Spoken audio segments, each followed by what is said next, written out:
नमस्कार साथियों, मेवाड़ की इस पुण्य भूमि से मैं हितेंद्र सिंह तंवर मेरे यूट्यूब चैनल शांभवी क्लास में जो कि समर्पित है उन सभी प्रतियोगिता परीक्षाओं के लिए जिनमें हिंदी व्याकरण की अपनी एक अहम भूमिका होती है। मेरे इस यूट्यूब चैनल में आप सभी का हार्दिक स्वागत है। एक सप्ताह से पिछले हम कक्षा नहीं ले पाए।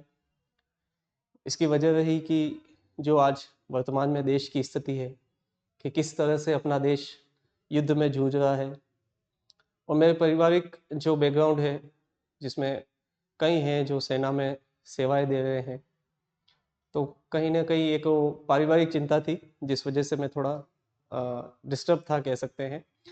तो मैं सोचा एक वीक का ब्रेक लिया जाए। और आज जो है हम, जैसा कि सभी को पता है कि युद्ध विराम हो चुका है, और अब हम जो है हमारे इस युद्ध की ओर अग्रसर होते हैं। देखिए, जीवन में देशभक्ति हर व्यक्ति का अपना एक तरीका होता है। देशभक्ति का यदि आप पर्याय और परिभाषा जानना चाहें तो अपने कर्तव्यों को भली भांति निभाना ही मैं देशभक्ति का अर्थ समझता हूँ। और इस गए सप्ताह ने कई मिश्रित अनुभव दिए, और हो सकता है कि यदि आपके भी कोई परिचित जो सेना में है, वायुसेना में है, थल जल या वायुसेना में, तो सभी का एक मिश्रित अनुभव जो मैंने लिया है, तो मैं थोड़ा उन्हीं चीज़ों में उलझा हुआ था। और युद्ध हालांकि कभी सुखद परिणाम नहीं देता, लेकिन जो आदतों से मजबूर हो जाए उन्हें सबक सिखाना भी बहुत आवश्यक था। तो मैं सबसे पहले तो इस यूट्यूब चैनल के माध्यम से धन्यवाद देना चाहता हूँ अपने देश की पराक्रमी सेना को, और वे समस्त जवान जो इस युद्ध में शहीद हुए, मैं उनको हार्दिक श्रद्धांजलि अर्पित करता हूँ। मेरी गहरी संवेदनाएं उनके परिवारों के साथ है। सरकार उन्हें न्यायोचित सम्मान प्रदान करे, उनके परिवारों को जो है न्यायोचित सम्मान दिया जाए, यही मेरी सरकार से भी अपील है। तो आज हम अपने टॉपिक पर वापस आते हैं। अंतिम कक्षा जो हमने वर्णमाला की शुरुआत की थी, और हमने देखा था कि स्वर और व्यंजन, स्वर कहा था कि वे वर्ण जिनका उच्चारण बाधा रहित हो, अर्थात उन्हें किसी भी प्रकार की बाधा उत्पन्न नहीं हो उच्चारण में, वे स्वर है, ये उच्चारण की दृष्टि से स्वतंत्र होते हैं। और व्यंजन में कहा था कि इनमें बाधा उत्पन्न होती है उच्चारण में, अर्थात ये अपने उच्चारण के लिए स्वरों पे निर्भर रहते हैं। 11 स्वर थे। हमने 11 स्वर कौन कौन से होते हैं, किन स्वरों को क्या कहा जाता है, ये हमने देखा था। एक बार मैं पिछली कक्षा को आपके सामने 2 मिनट में वापस रिपीट करता हूँ ताकि आप वापस उस पैराग्राफ से, उस वापस कक्षा से और उस टॉपिक से जुड़ पाए। हमने सबसे पहले स्वर और व्यंजन को भी बांटा था। 39 व्यंजन है, 11 स्वर है, और 2 हमने कहा था अयोग वाह है। अयोग वाह अर्थात वे वर्ण जो न तो स्वर है न ही व्यंजन है, इनका जिनका वहन जो है वो व्यंजनों के साथ नहीं होता है, अर्थात इनका वहन जो है स्वरों के साथ ही होता है। तो मैंने आपको कहा था, हो सकता है आप कहेंगे कि सर ये जो क है या फिर ये च है, यदि ये च इस तरीके से देखा जाता है, तो मैंने आपको कहा था कि यदि इस च को अलग सही दृष्टि से देखेंगे तो च के साथ ये इस तरीके से जो अयोगवाह है वो अ के साथ जुड़ा हुआ था, अर्थात ये विसर्ग जो है वो अयोगवाह की ध्वनि है। तो अब विसर्ग ध्वनि, अब देखिए पुनः हम अंतिम टॉपिक से जुड़ते हैं। 5 मिनट स्टार्टिंग के क्या है कि आपको गई कक्षा को रिकेप करवाया जाए, गई कक्षा को एक शॉर्ट टर्म में वापस रिपीट किया जाए। तो मैंने आपको कहा था कि हमारे जो 11 स्वर है वह अ, आ, छोटी ई, ये दीर्घ ई, लघु ई या दीर्घ ई, उ, दीर्घ उ, री, ए, ऐ, ओ और औ, इस प्रकार से हमने 11 स्वर देखे थे। मैंने कहा था कि ये जो है भौतिक स्वर है, तो मैंने आपको एक लाइन लिखवाई थी कि भौतिक स्वरों की संख्या जो है, भौतिक स्वर इनकी संख्या कितनी है, 11 है, अर्थात जिन्हें हम देख सकते हैं फिजिकल रूप से, हमें जो दिखाई देते हैं। और जो मात्रात्मक स्वर है, अर्थात जिनकी मात्राएं हमें दिखाई देती है, जो मात्रात्मक स्वर है उनकी संख्या कितनी है? 10 है। ठीक है। अब मात्रा किसे कहते हैं? तो उच्चारण में प्रयुक्त समय, प्रयुक्त समय को क्या कहते हैं? मात्रा कहते हैं। मात्रा कहा जाता है या कहते हैं, जैसा भी आप परिभाषा उचित समझे लिखना। ठीक है। अब मैंने कहा था आ को कुछ ऐसे दर्शाया जाता है, ई को कुछ ऐसे, दीर्घ ई को कुछ ऐसे, ये छोटा ऊ इसे इस तरीके से, ये बड़ा ऊ, री को कुछ इस प्रकार से, उसके बाद ए को इस एक मात्रा से, ए को इस दो मात्रा से, ओ को एक खड़ी पाई और मात्रा से, और औ को खड़ी पाई और दो मात्राओं से जो है हम देखते हैं। उसके बाद मैंने एक और इस पे वर्गीकरण किया था छोटा सा, कि मैंने इस ई, लघु ई, लघु ऊ और री को मैंने कहा था कि इन्हें जो है वह मूल या एक मात्रिक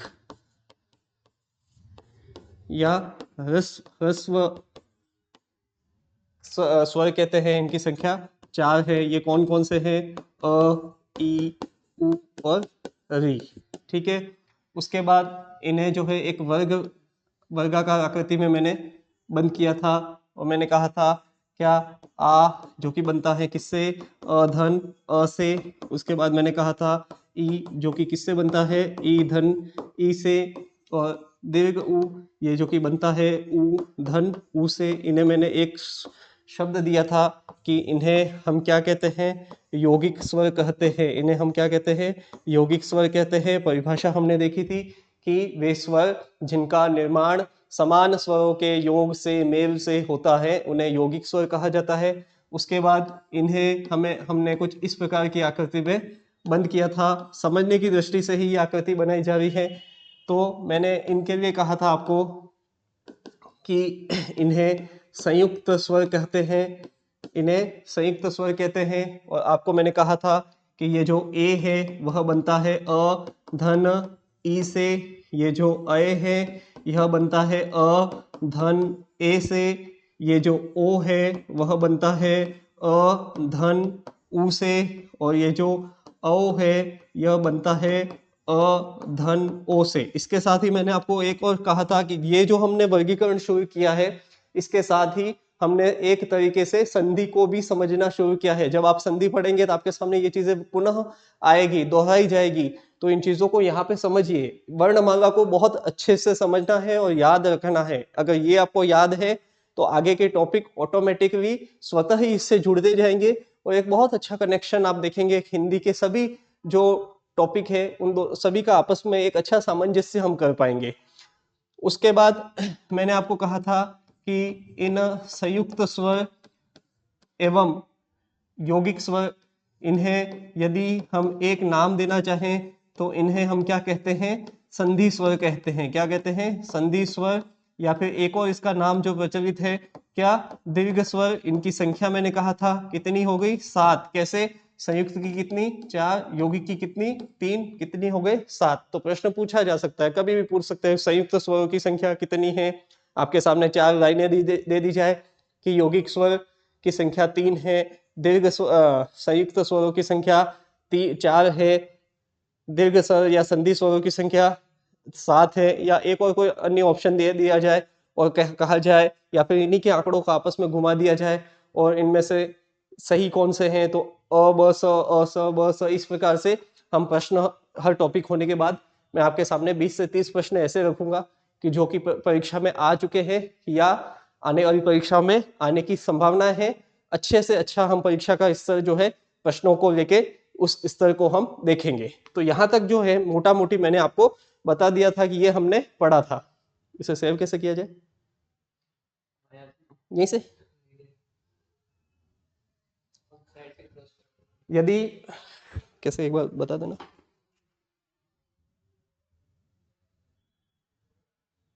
चलो ठीक है, छोड़ो। हाँ, अब ये स्वर थे, अब हम व्यंजन पे आए। तो आज जो हमारा टॉपिक है वह है व्यंजन। ठीक है, तो व्यंजन सबसे पहले हमने देखा था कि वे वर्ण जिनका उच्चारण बाधा सहित हो, उनके जिनके उच्चारण में रुकावट पैदा हो, जिनका उच्चारण जो उच्चारण से परतंत्र हो या पराधीन हो, किसके अधीन हो, स्वरों के अधीन हो, उन्हें व्यंजन कहते हैं। और व्यंजन जो है उनकी यदि बात की जाए तो 33 प्लस 4 प्लस 2 हमारे सामने कितना आंकड़ा आया, 39। अब देखिए,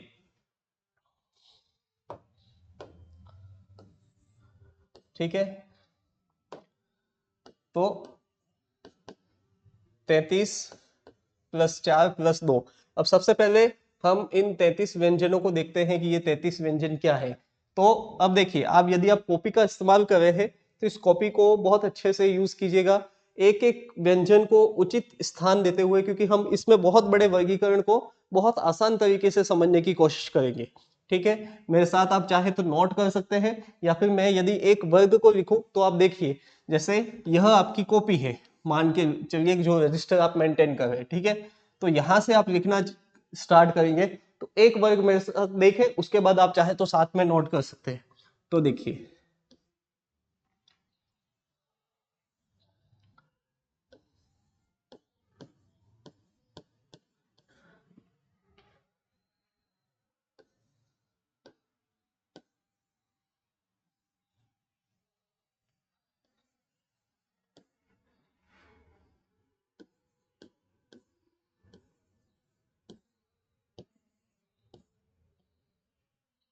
तो इस तरीके से वहां अंत तक जाने दीजिए और अच्छा स्पेस रखें, ताकि हम इसी में कुछ वर्गीकरण करेंगे जिन्हें आपको लिखने में आसानी रहेगी। ठीक है, तो क वर्ग, च वर्ग, उसके बाद ट वर्ग, त वर्ग और प वर्ग। एक एक लाइन छोड़िएगा, बीच में पंक्ति को छोड़िएगा, ताकि हम स्पष्ट तौर पे लिख पाए। तो आपको पता ही है, च, छ, झ, झ और य। उसके बाद ट, ठ, ड, ढ,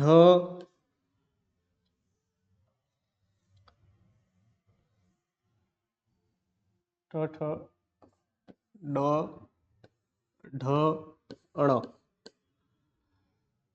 त, थ, द,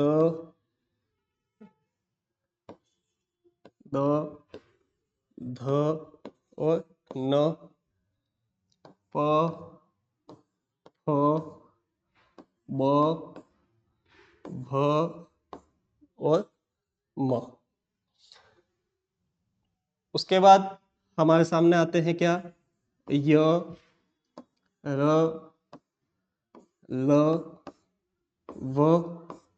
उसके बाद आता है श, श,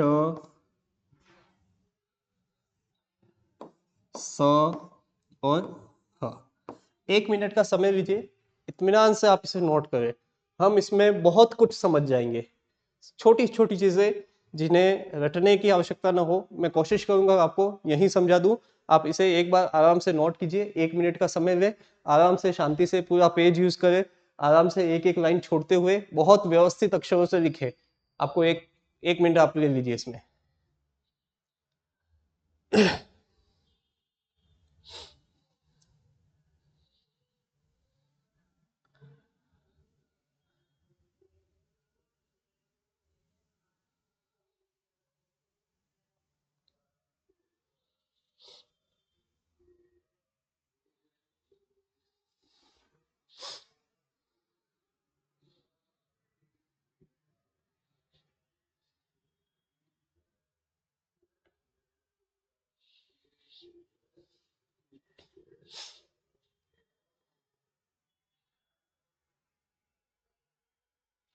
ठीक है, मैं मानता हूँ आपने नोट कर दिया होगा।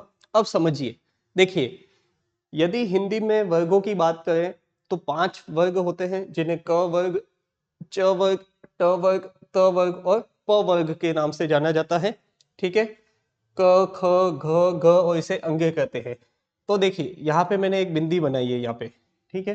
कुछ बिंदियां देखिए, यदि मैं एक शब्द आपके सामने यूज करूं, कोई भी उदाहरण से मैंने ये लिया, इसे कहेंगे ड। तो कुछ बिंदियां होती, एक बिंदी हमने यहाँ पे लगी हुई देखी होगी, एक बिंदी हमने ये अंग में यहाँ कहते हैं, एक बिंदी हम यहाँ यूज करें और एक बिंदी हम यहाँ यूज करें। देखिए 4 तरह से ये बिंदी जिन्हें मैं एक शब्द कह रहा हूँ, बिंदी बिंदु जो है वो हम हिंदी में प्रयुक्त करते हैं। इन चारों ही बिंदु का अपना एक अस्तित्व है। ये अस्तित्व मैं आपको बताऊंगा इस टॉपिक के बाद कि इसे क्या कहा जाता है, ये कब प्रयुक्त होता है, इसका प्रयोग कहाँ किया जाता है, इसका प्रयोग कहाँ किया जाता है।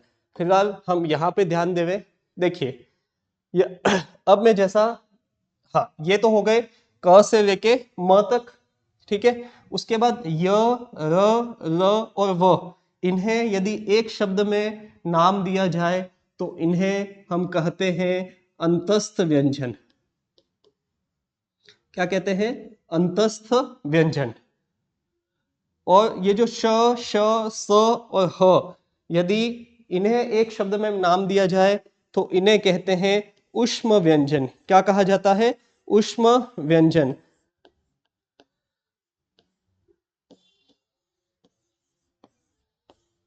ठीक है, ये आपके लिए होमवर्क है कि दोनों में से ऊष्म कौन सा सही है। ठीक है, अंतस्थ को मैं वापस सही लिख देता हूं।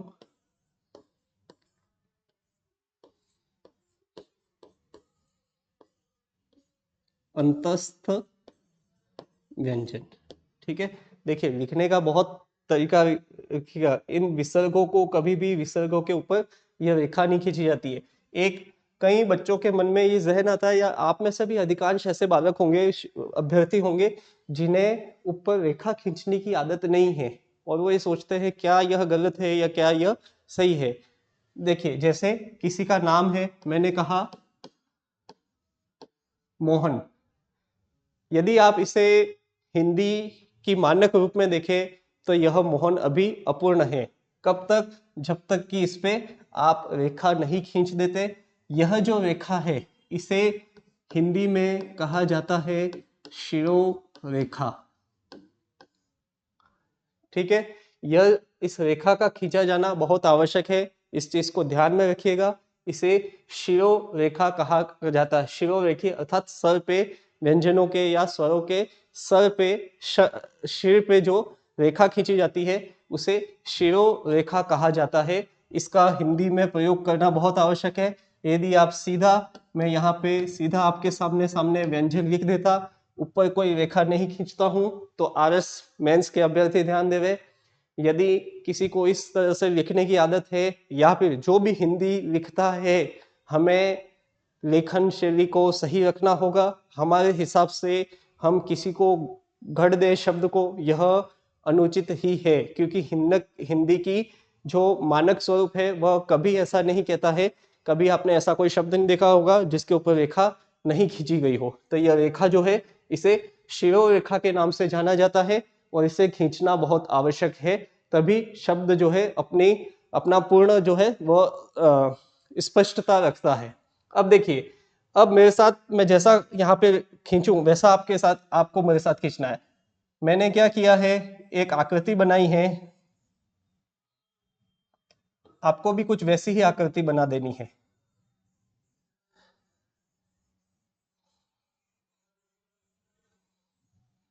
आराम से इत्मीनान से देखिए मैंने क्या कहा है। देखिए इन्हें वर्ग कहा जाता है, क वर्ग। ठीक है, तो इन्हें वर्ग कहा जाता है, माफी चाहता हूं, इन्हें वर्ग कहा जाता है। तो प्रत्येक वर्ग का, ये देखिए यह पहला व्यंजन है, यह दूसरा व्यंजन है, यह तीसरा व्यंजन है, यह चौथा व्यंजन है और यह जो है पांचवा व्यंजन है। प्रत्येक वर्ग का पहला और दूसरा, चाहे क हुआ, च हुआ, ट हुआ, त हुआ और प हुआ, एवं कौन से ऊष्म व्यंजन। अब मैं आपको यह दिया गया है, ऊष्म छोटा होता है या ऊष्म बड़ा होता है। इसका जवाब आप कमेंट बॉक्स में आप मुझे जवाब देंगे कि कौन सा ऊष्म सही है। हालांकि अगली कक्षा में आपको मैं बता भी दूंगा कि कौन सा सही है। ठीक है, तो प्रत्येक वर्ग का पहला और दूसरा एवं श, श और स, इस श को क्या कहते हैं? इस श को क्या कहते हैं, इस स को क्या कहते हैं, देखिए इस श को क्या कहते हैं, इस श को क्या कहते हैं और इस स को क्या कहते हैं। हमने पढ़ा है श से शक्कर, श से षटकोण और स से सांप या सपेरा। तो जैसे ही हम आगे उच्चारण स्थल पे स्वरों को का व्यंजनों का वर्गीकरण करेंगे तब मैं आपको बताऊंगा कि यह कौन सा है श है, यह कौन सा श है और यह कौन सा स है। वैसे आपको बता दूं इसे तालव्य श कहते हैं, इसे मूर्धन्य श कहते हैं और इसे दंत्य स कहते हैं। आगे जब हम व्यंजनों का वर्गीकरण पढ़ेंगे उच्चारण स्थल के आधार पे तो वहां पे ये चीजें स्पष्ट हो जाएगी। अब देखिए मैंने क्या किया है, प्रत्येक वर्ग के पहले दूसरे और श श स इन तीनों को एक आकृति में बंद किया है और इस आकृति को यदि मैं एक शब्द में नाम देना चाहूं,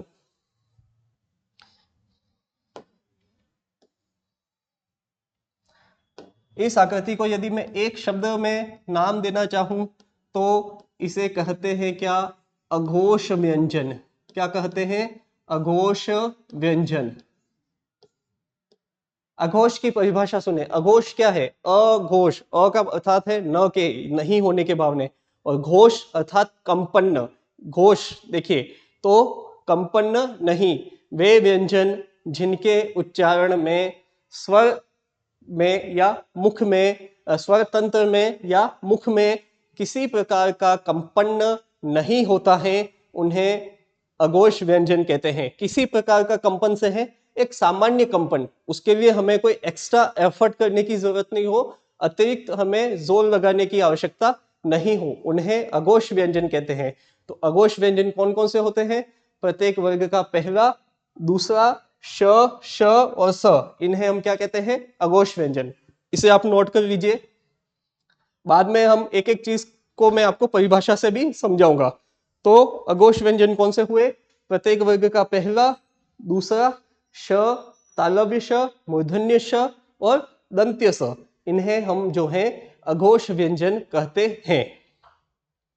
ठीक है, अब जो बचे हैं, ठीक है, उन्हें कुछ इस प्रकार की आकृति में बंद कीजिए।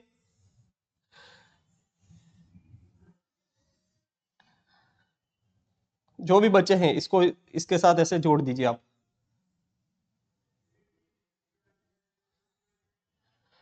तो बचे कौन से, प्रत्येक वर्ग का तीसरा, चौथा, पांचवा एवं अंतस्थ व्यंजन एवं ह, याद रखिएगा ह, प्रत्येक वर्ग का तीसरा, चौथा, पांचवा एवं अंतस्थ व्यंजन, यदि इन्हें एक शब्द में नाम दिया जाए तो इन्हें कहते हैं घोष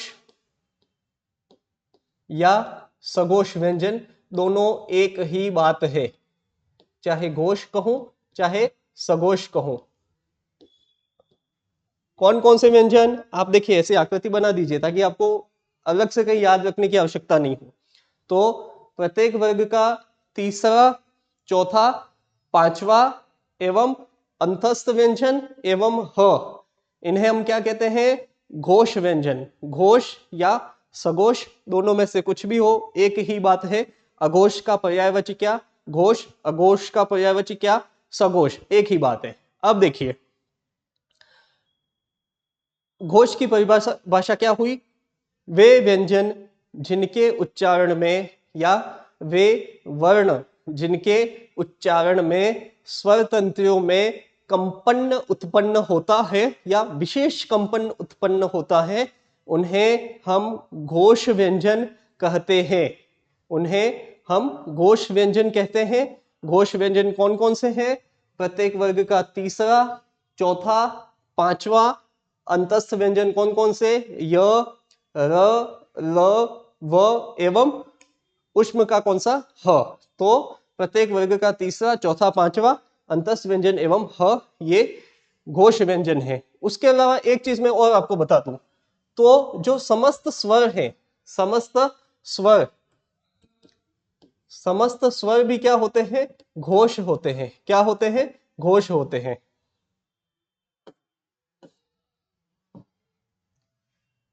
समस्त स्वर भी क्या होते हैं, घोष होते हैं।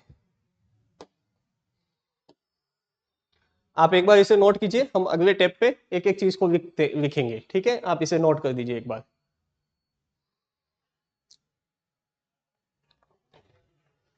ठीक है, मैं ये उम्मीद करता हूं कि आपने नोट कर दिया होगा। अब मैं आपको एक एक चीज को इसको लिखवा देता हूं। देखिए, मैंने आपको सबसे पहले कहा क्या?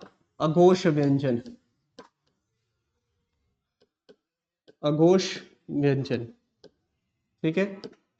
अघोष व्यंजन की परिभाषा देखें तो, या समझें, या परिभाषा तो अलग है, परिभाषा भी मैं लिख देता हूं कि वे यहाँ पे दोनों अघोष व्यंजन या वर्ण, ठीक है? देखिए, वे वर्ण या वे व्यंजन, ठीक है? मैंने व्यंजन पहले लिखा है तो यहाँ पे व्यंजन पहले लिख देता हूं। वे व्यंजन या वर्ण जिनके उच्चारण में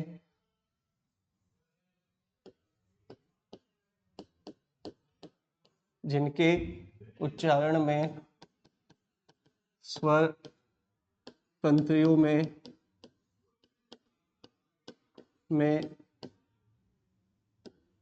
कोई विशेष कंपन या कंपन, ठीक है? कोई कंपन, हाँ, विशेष कंपन लिख सकते हैं।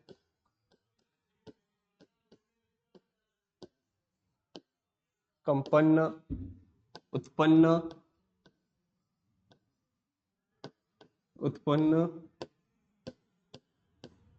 नहीं होता है, अघोष व्यंजन कहलाते हैं।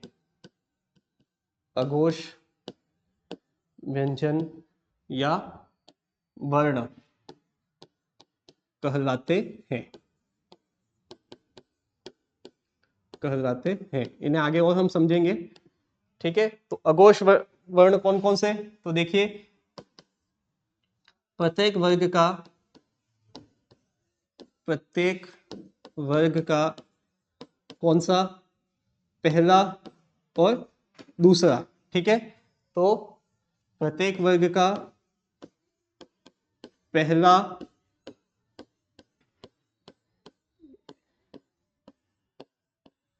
ठीक है, इन दोनों में से कौन सा सही है? यह भी आपका होमवर्क है, आपको देख के आना है, फिर मैं आपको बताऊंगा कौन सा सही है। दूसरा, तथा श, तालव्य श, मूर्धन्य श और दंत्य स, ये क्या होते हैं? अघोष व्यंजन होते हैं। प्लस विसर्ग ध्वनि जो है वह भी अघोष होती है। विसर्ग ध्वनि, हालांकि यह इंपॉर्टेंट नहीं है, इसे हम आगे समझेंगे। तो अघोष वर्णों की संख्या कितनी हुई? तो प्रत्येक वर्ग का पहला और दूसरा, कितने वर्ग? 5। 5 में भी कितने? 10, उसके बाद ये 3। तो अघोष वर्णों की संख्या कितनी हो गई? कितनी हो गई बताएं आप मुझे। अघोष वर्ण कितने हुए? अघोष वर्ण कितने हुए? 13 हुए, ठीक है? इसे आप नोट कर लीजिए।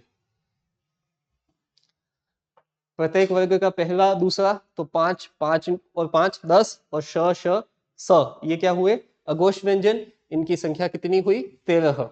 तो इनकी संख्या कितनी हुई? 13।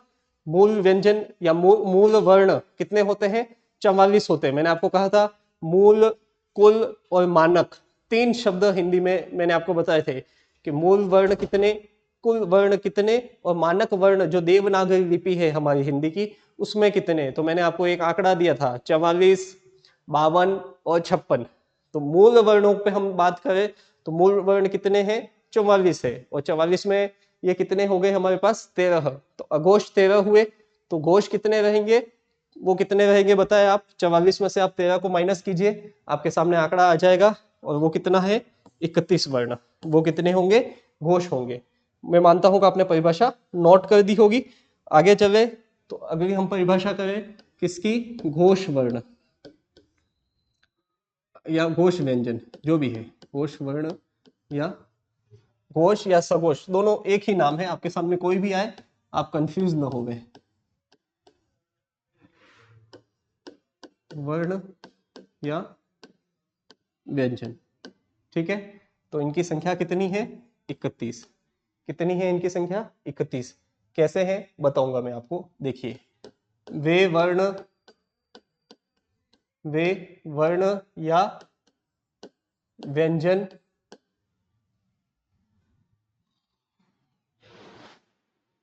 जिनके उच्चारण में स्वर तंत्रियों में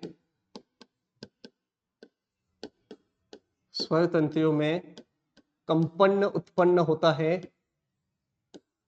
कंपन उत्पन्न होता है, उन्हें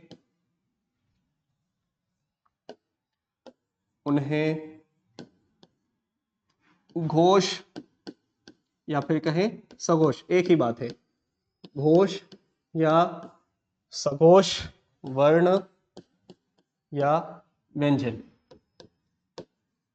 देखिए, मैंने एक चीज आपने नोट की होगी, मैंने व्यंजन और वर्ण दोनों ही शब्दों को एक साथ लिया है। क्यों? मैं आपको आगे बता रहा हूं। वर्ण व्यंजन कहते हैं।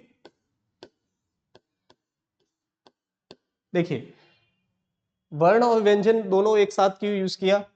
अब देखिए, मैंने कहा इनकी संख्या कितनी है, आगे पहले कंप्लीट करते हैं। तो कौन कौन से हैं? पहले ये देखिए, प्रत्येक वर्ग से मैं मान चुका हूं कि आप समझ गए होंगे।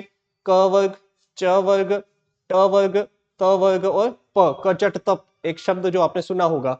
तो क से अंग तक, च से इ तक, ट से अण तक, त से न तक, प से म तक, ये 25 जो है वे इन्हें कहेंगे वर्ग। तो हिंदी में वर्गों की संख्या कितनी है? 5 वर्ग है, क से म तक। अब देखिए, तो कौन कौन से बचे थे? प्रत्येक वर्ग का तीसरा, चौथा और पांचवा। इस शब्द को देखिएगा, पांचवा जो मैंने लिखा है, यह शब्द शुद्धि में भी पूछा जा चुका है।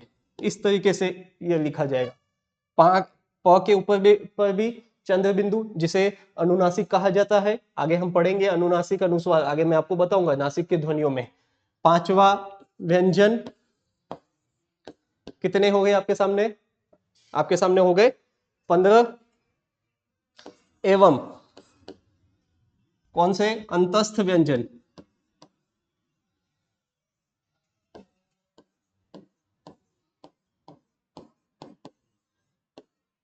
अंतस्थ व्यंजन, तो यहां आप कोष्ठक में लिख सकते हैं। कौन से? य, र, ल, व। कितने हो गए? तीसरा, चौथा, पांचवा। तो 5 से 15 ये हो गए, और ये कितने हो गए? 4, 19। एवं उष्म में से हमने कौन सा निकाला था? वह निकाला था ह। कितने हो गए? 20। एवं समस्त स्वर जो है वह भी क्या होते हैं? घोष वर्ण होते हैं। क्या होते हैं? घोष वर्ण, या फिर कहे सघोष वर्ण। तो समस्त स्वर, इनकी संख्या कितनी है आपको पता है? कितनी है? 11 है। घोष या कहें क्या? सघोष वर्ण, या फिर मैं कहूं क्या? व्यंजन होते हैं। ठीक है, तो घोष वर्णों की संख्या कितनी हो गई? 31। कितनी हो गई आपके सामने? 31। नोट कीजिएगा इसे। ठीक है, ये बहुत इंपॉर्टेंट है। इस घोष और अघोष पे तो हम तीसरी संधि के तीसरे प्रकार को पूरा पढ़ लेंगे, जो कि विसर्ग संधि है। विसर्ग संधि केवल घोष और अघोष पे ही टिकी हुई है। तो देखिए, हर संधि यहीं से शुरुआत होगी, व्यंजन संधि भी यहीं पे शुरुआत होगी आपकी। ठीक है, इसे नोट कीजिए एक बार आप।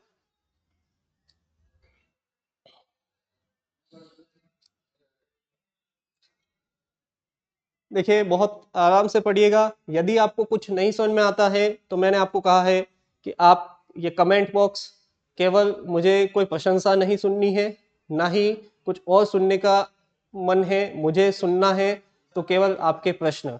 यदि आप प्रश्न नहीं देखें, और यहाँ से हिंदी व्याकरण का बहुत अच्छा रूप शुरू हुआ है। हिंदी व्याकरण जो कि सभी प्रतियोगिता परीक्षाओं में जिसमें शब्द आ जाता है हिंदी व्याकरण, यह सभी प्रतियोगिता परीक्षा जो कि 4th ग्रेड से लेके RS मेंस तक में यदि हिंदी व्याकरण कहीं शब्द आता है तो पहला जो टॉपिक है वह स्वतः ही जुड़ जाता है, क्योंकि इसके मतलब इसी से जो है वह हिंदी व्याकरण का या वर्णमाला का जो है उद्भव हुआ है। तो वर्णमाला के बिना व्याकरण हम पढ़ ही नहीं सकते। आपके सामने यदि भले 4th ग्रेड के सिलेबस की भी बात कर रहा हूँ, सुन लीजिए, जो बच्चे अभी मैक्सिमम जो अभ्यर्थी तैयारी करना चाह रहे हैं, चाहे रीट की, RS मेंस आपके सामने आ गया है, तो वहां पे भी आप ध्यान रखिएगा, आपके सामने यह टॉपिक सीधा सीधा भले परीक्षा प्रश्न पत्र में आपके सिलेबस में नहीं दिया है, लेकिन प्रश्न यहाँ से पूछे जाने की संभावना हमेशा रहती है। तो हर प्रश्न पत्र में जो है यहाँ से 2-3 प्रश्न देखने को सामान्य तौर पे मिल जाते हैं। अभ्यर्थी ऐसे ही कोर्ट में जाते हैं, चक्कर लगाते हैं, कोर्ट का सीधा सीधा जवाब आता है। क्योंकि सभी टॉपिक एक दूसरे से जुड़े हुए हैं तो यह तो आना स्वाभाविक है, इसके बिना आप संधि समझ ही नहीं सकते। संधि को समझने के लिए आपको वर्णों की आवश्यकता पड़ेगी ही सही। क्यों? क्योंकि संधि की हम परिभाषा भी देखेंगे तो वर्णों के सम्यक या उचित या ठीक योग को ही, तो वर्णों के मेल को ही संधि कहते हैं। तो संधि की शुरुआत ही यहां से होगी आपके सामने। ठीक है, मैं मानता हूं कि आपने यह नोट कर दिया होगा। आगे हम बढ़े इससे पहले एक बार मैं पुनः आपके पास आता हूं टॉपिक पे। ठीक है, हम क्या पढ़ रहे हैं? हमने व्यंजनों की शुरुआत की है और मूल व्यंजन हमने सबसे पहले पढ़े हैं कि उनकी संख्या कितनी होती है? 33 होती है। क वर्ग, च वर्ग, ट वर्ग, त वर्ग, प वर्ग, अंतस्थ व्यंजन एवं उष्म व्यंजन। मैं ये मानता हूं कि इसका आप मुझे जवाब कमेंट बॉक्स में देंगे कि उष्म कौन सा सही है। ठीक है, देखिए, आपका जवाब देना मुझे यह महसूस करवाता है कि जो अभ्यर्थी मुझसे जुड़ा है वो सिर्फ YouTube पे वीडियो को स्क्रॉल करने के लिए नहीं बैठा हुआ है। मुझे इसमें आपकी गंभीरता नजर आती है। यदि आप कमेंट बॉक्स में नहीं भी जवाब देंगे तो मुझे कोई फर्क नहीं पड़ेगा। मैं कोई ऐसा धंधा लेके नहीं बैठा हूँ कि मेरे धंधे पे इफेक्ट हो जाएगा। यह आपके लिए बेहतर है। मैं ये चाहता हूँ, मैंने पहले दिन ही जब कक्षा ली तो मैंने कहा था कि मैं ये चाहता हूँ कि वह अभ्यर्थी जो कि आर्थिक तौर पे कमजोर है, जिसके माता पिता इतना वहन नहीं कर पाते, उसे किसी बड़ी सिटी में भेजे और इतना खर्चा करके hi fi education coaching classes में संस्थाओं में एडमिशन देवे। आप जो वहां पढ़ रहे हैं, मैं मानता हूं मैं आपको उससे बेहतर पढ़ाने की पूरी कोशिश करूंगा। देखिए, हो गए भाषण खूब, वापस मुद्दे पे आ जाते हैं। राजनीति बहुत अच्छी चीज है लेकिन नहीं करनी अभी। देखिए, पुनः मैं इस टॉपिक पे आया। यहाँ पे मैं मानता हूं आप समझ गए होंगे, या फिर अब देखिए, हम एक और वर्गीकरण जो यहाँ पे कर सकते हैं सीधा सीधा। कैसे? अब देखिए, जो ये यहाँ पे एक और चीज बता दूं, जो ये 5वां अक्षर है प्रत्येक वर्ग का, प्रत्येक वर्ग का जो यह 5वां अक्षर है, इसे एक शब्द में नाम देते हैं क्या? पंचम वर्ण। क्या कहते हैं? पंचम वर्ण। पंचम वर्ण। ठीक है, या फिर इसी को एक अन्य नाम देते हैं, ये कहते हैं नासिक्य व्यंजन। क्या कहते हैं? नासिक्य व्यंजन। नासिक्य समझते ही आप समझ गए होंगे क्या? नासिका, वे व्यंजन जिनका उच्चारण नासिका, नाक से होता है, उन्हें नासिक्य व्यंजन कहते हैं। क्योंकि अपने वर्ग में यह 5वां स्थान रखते हैं तो इन्हें पंचम वर्ण भी कहा जाता है। एक और इसे आप यहाँ पे भेद यहाँ पे आप सीधा सीधा इसी टॉपिक से समझ सकते हैं। प्रत्येक वर्ग के 5वें व्यंजन को देखिए, अंग, इय, अण, न और म। प्रत्येक वर्ण के उच्चारण में हमारे नासिका में एक कंपन होता है। नासिका की अपनी एक भूमिका आती है, इसीलिए इसे नासिक्य व्यंजन कहते हैं। अपने वर्ग में यह 5वें नंबर पे आता है, अतः इसे पंचम वर्ण भी कहा जाता है। ठीक है, एक और यहाँ पे मैं आपको भेद बताना चाहूंगा। ठीक है, आप नोट कीजिएगा। देखिए, हल्का सा यहाँ पे ऐसे तिरछा ले लीजिएगा, कुछ इस तरीके से। मटर की जो ऊपर की ये छिलका होता है, उस तरीके से हम इसे करेंगे। पहला वर्ग, उसके बाद तीसरा वर्ग। मैं ही मानता हूं आपने थोड़ा चौड़ा ही लिखा होगा इसे, ताकि यहाँ पे मेरे पास बोर्ड थोड़ा सफिशिएंट है, अक्षर भी बड़े लिखे जाते हैं, लेकिन मैं मानता हूँ आपने थोड़ा इसको बड़ा किया होगा, नहीं किया होगा तो आप वापस, कोई दिक्कत नहीं, अभी आपको रफ कॉपी में ही नोट कीजिए, जब आप देखें उसके बाद आप शांति से एक फेयर रजिस्टर लीजिए, कम से कम 250 पेज का, पृष्ठ का 300-400 पृष्ठ का आप रजिस्टर बनाएं, पूरी हिंदी व्याकरण हम पढ़ेंगे यहाँ पे, और एक एक आपको इसके बाद कोई परीक्षा जिसमें हिंदी व्याकरण आती है, आपको मेरे नोट्स के अलावा आगे कहीं ज्यादा जाने की आवश्यकता नहीं पड़ेगी, यह मैं आपको आश्वासन देता हूं इसका। तो मैंने मटर के छिलके में भरा है क वर्ग को, पहले वर्ग को, तीसरे वर्ग को और पांचवें वर्ग को भी, ठीक है। पहले, तीसरे और पांचवें, इन तीनों को हमने मटर के छिलके में भरा है, ये मान के चलिए, ठीक है। और अब इसे क्या नाम देते हैं, तो आगे मैं कहूंगा, इन्हें यदि एक शब्द में नाम देना चाहें तो इन्हें हम एक शब्द में नाम देना चाहें तो इन्हें हम कहते हैं क्या, अल्प प्राण, ठीक है। अल्प प्राण वर्ण या व्यंजन, ठीक है। एक शब्द मैंने आपको कहा था, ठीक है, क्या, प्राणवायु। प्राणवायु से सीधा सीधा हिंदी के परिप्रेक्ष्य में यदि हम प्राणवायु शब्द को समझे तो मुंह से बाहर निकलने वाली जो हवा है इसे प्राणवायु कहा जाता है। अब कुछ प्रश्न विद्यार्थी कहेंगे सर मुंह से बाहर निकलने वाली हवा प्राणवायु है तो अंदर जाने वाली, देखिए किसी भी वर्ण का उच्चारण करते हैं, चाहे स्वर हुआ, चाहे व्यंजन हुआ, चाहे अयोगवाह हुआ, वर्ण के उच्चारण में हमेशा प्राणवायु जो है अर्थात हवा जो है वह मुख से बाहर की ओर आती है, ठीक है।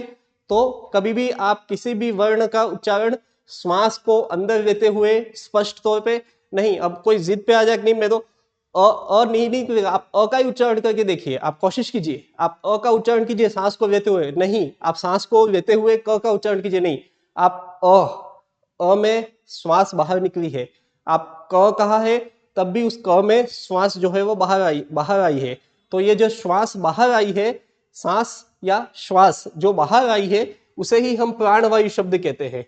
और यहाँ पे मैंने इस प्राण के आगे एक शब्द लगाया है क्या, अल्प, जिसे हम क्या कहते हैं, थोड़ा, जिसे क्या कहा जाता है, थोड़ा। अब देखिए यहाँ पे भी मैंने एक बिंदु लगाया है, अब इस बिंदु को क्या कहते हैं पहले हम पढ़ेंगे, लास्ट में मैं आपको एक पूरा उदाहरण के साथ समझा दूंगा। तो अल्प प्राण व्यंजन, और मैंने एक निशान किया था यहाँ पे, ठीक है। अब आप मेरे साथ नोट करना चाहे तो इससे बेहतर है, मैंने आपको एक निशान किया था इस तरीके से मटर के दाने की तरह, ठीक है।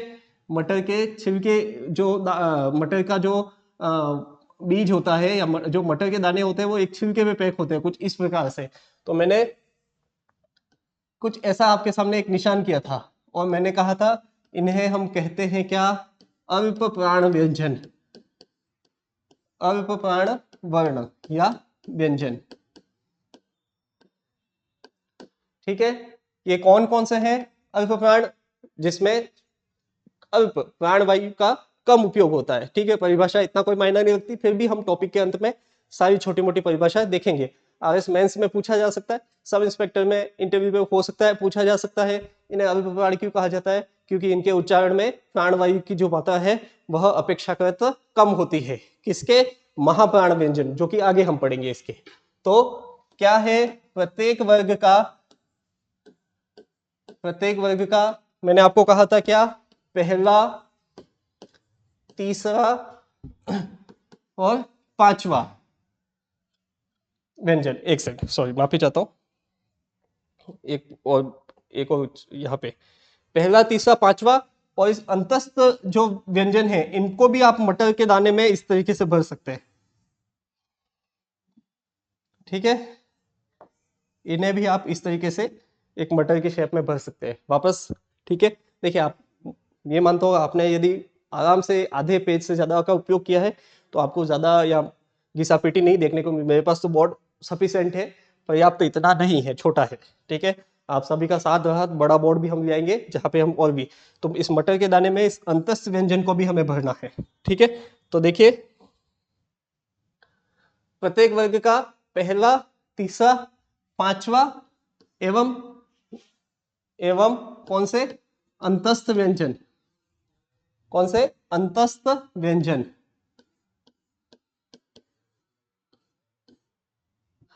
अंतस्थ व्यंजन।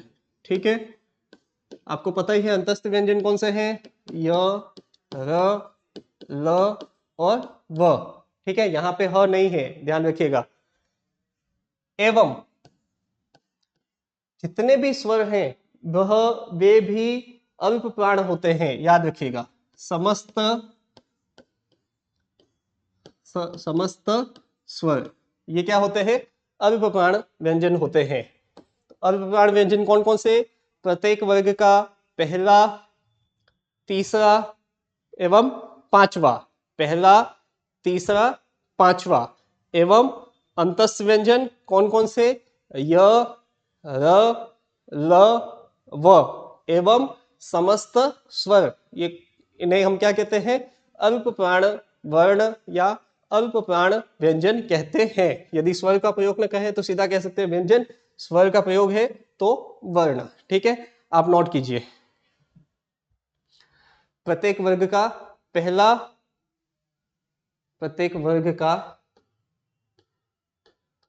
ये जो चिन्ह है इसे हंसपाद चिन्ह कहते हैं। मैं जब आपको हम चिन्ह, हिंदी के चिन्हों की बात करेंगे, विराम चिन्हों की बात करेंगे, तब मैं आपको बताऊंगा कि चिन्ह में किस चिन्ह को क्या क्या कहा जाता है।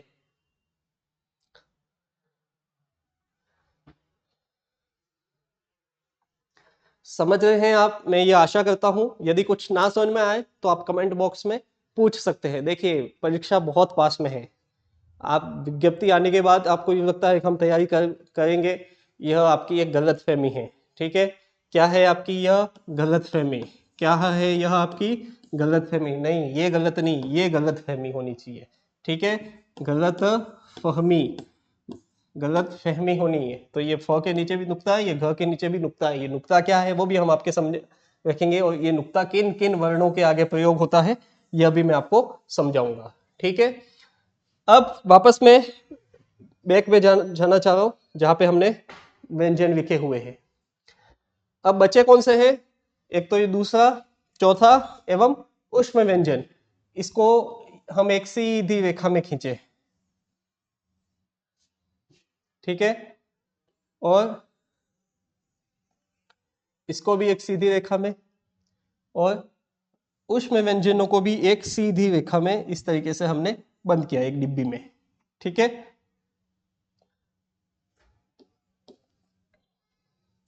कौन से, दूसरे वर्ग को, चौथे वर्ग को और उष्म व्यंजनों को। ठीक है, आराम से आप देखिए इस वर्गीकरण से आप ये समझिए होंगे कि आपको किसको कितना बड़ा लिखना है। ये आपका विवेक है। इतना घिसापिटी जो मैंने की है कि मेरे पास तो यह जगह इतनी पर्याप्त नहीं थी, तो मुझे यहाँ घिसापिटी करनी पड़ रही है। लेकिन आप इस वर्गीकरण को बहुत अच्छे से, और मेरा ये निवेदन है आप कंफ्यूज मत होना, इस कक्षा को वापस एक बार इत्मीनान से देखेंगे तो आपको एक एक वर्गीकरण स्पष्ट रूप से समझ में आ जाएगा। स्पीड कम ज्यादा हो सकती है, यदि ज्यादा स्पीड है तो बताइएगा, कम है तो कुछ मैंने आपको कहा था नए अभ्यर्थी हैं उनको साथ में लेके चलना पड़ता है। ठीक है, तो यहाँ पे एक नया वर्गीकरण मैंने दिया, एक तो चौथे वर्ग के ऊपर, सॉरी दूसरे वर्ग के ऊपर, एक चौथे वर्ग के ऊपर और एक उष्म व्यंजनों के ऊपर। यदि हम इसे समझें तो इन्हें हम एक शब्द में नाम देना चाहें तो इन्हें हम कहते हैं क्या, महाप्राण व्यंजन। क्या कहेंगे हम इन्हें, महाप्राण व्यंजन। अब महाप्राण व्यंजन की को देखें तो कौन कौन से हैं, तो प्रत्येक वर्ग का सॉरी प्रत्येक वर्ग का कौन सा, दूसरा, वापस अंकों शब्दों में लिखा जाए आपके सामने, कौन सा, दूसरा, ये आपको मैंने होमवर्क में दिया है, दोनों ही अक्षर में यहाँ लिखूंगा, कौन सा सही है वो आप डिफाइन कीजिएगा। ठीक है, एवं चौथा। ठीक है, उसके अलावा कौन सा मैंने कहा था क्या, ऊष्म व्यंजन। ठीक है, ऊष्म कौन सा सही है, यहाँ पे मैंने दोनों शब्द लिखे हैं, आपके होमवर्क में बहुत कम दिया जा रहा है अभी, तो आगे होमवर्क बढ़ाएंगे आपका। ऊष्म व्यंजन कौन कौन से हैं ऊष्म व्यंजन, तालव्य श, इसे क्या कहते हैं, तालव्य श, इसे मूर्धन्य श, इसे दंत्य स एवं इसे ह।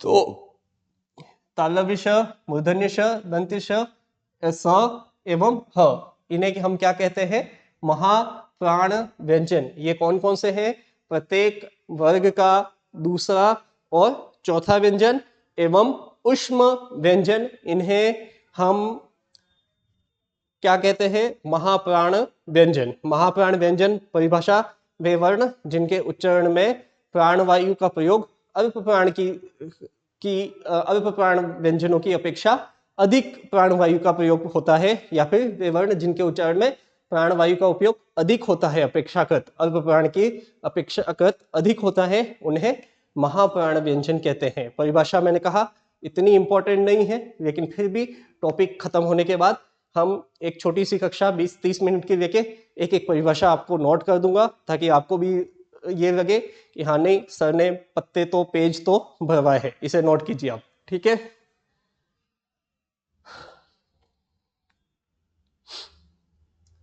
मैं ये मानता हूं कि आपने इसे नोट कर दिया होगा। अब हम आगे बढ़े तो 33 मूल व्यंजन थे, उसके बाद आगे हम बढ़े तो इन्हें हम कहते हैं संयुक्त व्यंजन। ठीक है, संयुक्त व्यंजन जो है उनकी संख्या कितनी होती है, 4।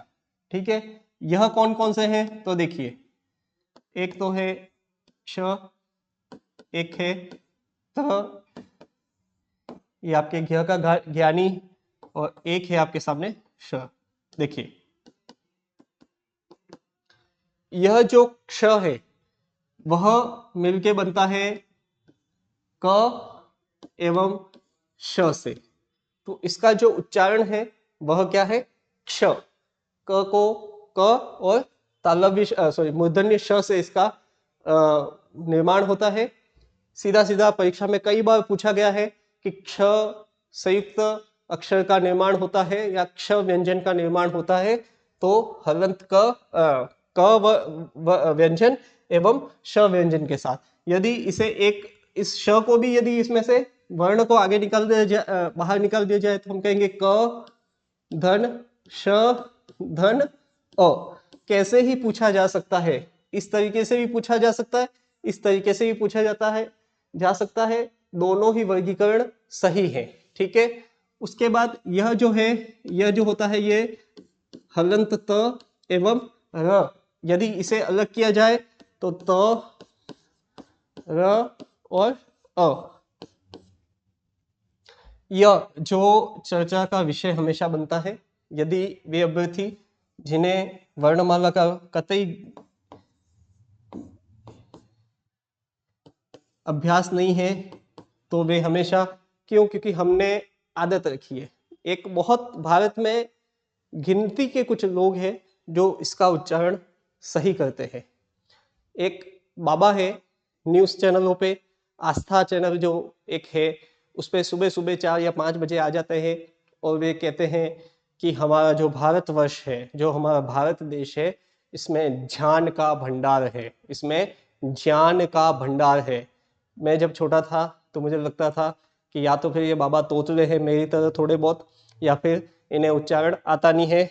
एक्चुअली बाबा को सही आता था, हमें नहीं आता है। हमने आपको कहा था हर शब्द को अपने कंफर्टेबल के हिसाब से, अपनी जीवा के कंफर्टेबल के हिसाब से हमने हर शब्द को गढ़ा है। एक नॉर्मल सा मैंने उदाहरण दिया था कि यदि वागड़ अंचल में जाए तो सलुम्बर को सागवाड़ा को हागवाड़ा कहते हैं, साबला को हाबला कहते हैं। क्या हर चीज अपने हिसाब से ढालने की आदत है। सलुम्बर है तो हलुम्बर कह देंगे, क्यों, क्योंकि उनकी जीवा को स कहने में जोर आता है थोड़ा सा। तो देखिए यह जो है एक्चुअली जो बनता है वह ज धन इ पंचम अक्षर से बनता है, पंचम वर्ण से बनता है, और हम जो इसे उच्चारण में लेते हैं वो लेते हैं क्या, घ्य, जबकि यह घ्य न होके यह ज्य है। क्या है, यह ज्य है। तो विज्ञान, विज्ञान नहीं होता है, विज्ञान होता है। लेकिन अब आप कहेंगे सर हमने बचपन से पढ़ा है, मैंने भी बचपन से पढ़ा, कोई बड़ी बात नहीं है। लेकिन यहाँ पे मैं ये मानता हूं कि हम इसे सही कर सकेंगे। कोशिश कीजिए कि मातृभाषा है हमारी हिंदी, ठीक है, और राजभाषा भी है, सामान्य व्यक्ति भी हिंदी में बात करता है, तो इसका उच्चारण कहीं ना कहीं सही करना आवश्यक है। परिवर्तन एक यकायक नहीं हो सकता, एकाएक हम चाहे नहीं, कल से सभी विज्ञान कहें, कल से सभी ध्यान कहे, झ से ध्यानी कहे, नहीं हो सकता है, आसान नहीं है। परिवर्तन, एक बड़ा परिवर्तन हमेशा एक सतत प्रक्रिया के तहत ही होता है। तो यह जो बनता है वो झ धन य से बहुत ही इंपॉर्टेंट है, आप याद रखिएगा, परीक्षा में पूछने की पूरी संभावना है। 4th ग्रेड के पेपर में तो इनमें से एक पेपर प्रश्न बनने की भी संभावना बन सकती है, याद रखिएगा, पटवारी, वीडियो सभी के। और इसको चाहे तो इस तरीके से भी हम नोट कर सकते हैं, हलंत ज, हलंत य एवं अ। अंतिम ये जो है, यह जो बनता है वो बनता है तालव्य श एवं र से। इसे भी हम चाहें तो श हलंत, र हलंत एवं अ से बता सकते हैं, ठीक है। ये नोट कीजिए आप, चारों ही संयुक्त वर्ण हैं आपके सामने 1 2 3 और ये 4।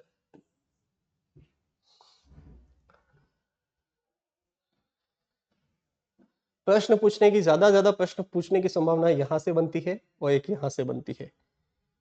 हो सकता है जो पीटीईटी और एसटीसी की परीक्षा देंगे, इन दोनों में से एक दिखने की ज्यादा संभावना, हालांकि संभावना यहां से भी है। मैं चारों की, मैं कहता हूं आप चारों ही याद रखिएगा, लेकिन ये ज्यादा इंपॉर्टेंट है। इसका मतलब ये नहीं कि इन्हीं को याद करना है, ये भी इंपॉर्टेंट है, ये भी महत्वपूर्ण है, आपको इन्हें भी याद रखना है, ठीक है। मैं ये मानता हूं कि आपने नोट कर दिया होगा, कुछ सेकंड और दिया जाता है, आप नोट कीजिए इन्हें।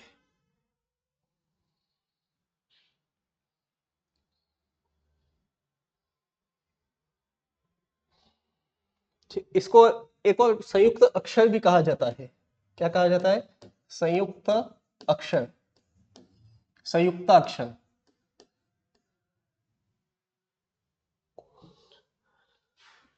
शायद मैंने आपको अक्षर की परिभाषा नहीं समझाई होगी, टॉपिक के अंत में अक्षर भी मैं समझा दूंगा, छोटा सा है कि अक्षर किसे कहते हैं, और 1-2 उदाहरण मैं आपको बताऊंगा। अमूमन परीक्षा में सीधा सीधा पूछ लिया जाता है एज इट इज, ठीक है।